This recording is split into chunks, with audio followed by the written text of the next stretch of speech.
used to run 7 miles every other day, and I didn't understand why I didn't look toned. I didn't understand why not eating carbohydrates and doing crazy amounts of cardio was not my ticket to being lean and strong. Now, as a doctorate level student in sports nutrition and exercise science, I know that running and cardio and barely eating was never going to get me to where I wanted to be. Point in my journey when I started, my body fat was already low. That was not the problem. The problem was there was no muscle to be revealed. There was no muscle that would become visible by losing any more body fat because my body fat was fine.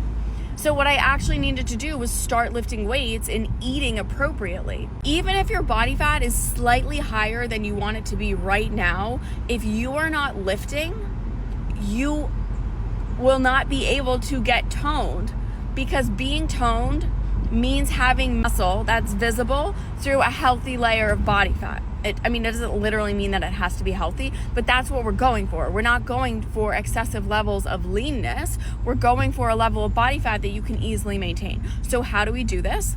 Well, first of all, we need a properly periodized strength training program, ideally with sprinting, to make sure that we're fully recovering properly in between our workouts, because if we're not recovering, we're not building muscle.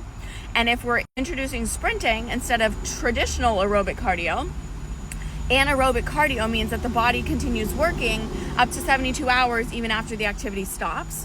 Sprinting increases growth hormone and your VO2 max, both which are important for both your aesthetic self and also aging well. With the right program, then we need the right macros. We need the right nutrition. And the right nutrition is going to be based on how much you're currently eating. But I can tell you one thing, eating only 30 grams of fat is not going to help you lose fat. And not eating carbohydrate is not going to help you build muscle. You have to do both of these things, but you have to do them very slowly and strategically. So you need an educated nutritionist to walk you through this process.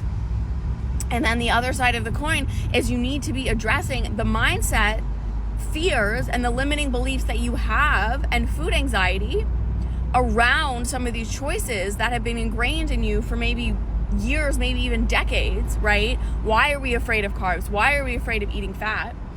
Because frankly, I can hand you the perfect plan, and if your brain is too fucked up to implement it, it's kind of pointless. So that's why in my coaching program, I have a certified counselor who works as our mindset coach. I have CPTs, I have nutritionists, I have midwives, I have women who are ready to serve you and who are extremely educated in their field of expertise. That's what it takes. And I'm not saying that everyone will require this level of care, but frankly, like if you're really looking to change your body, what you're really saying is you're wanting to change your life. And if you want to change your life, you need to have a stacked group of women cheering for you and showing you the way. That's what I do for you. I give you the blueprint and then we follow it together. My program is called Lean and Liberated. It's about getting the body that you want, but also having the right relationship with food to match.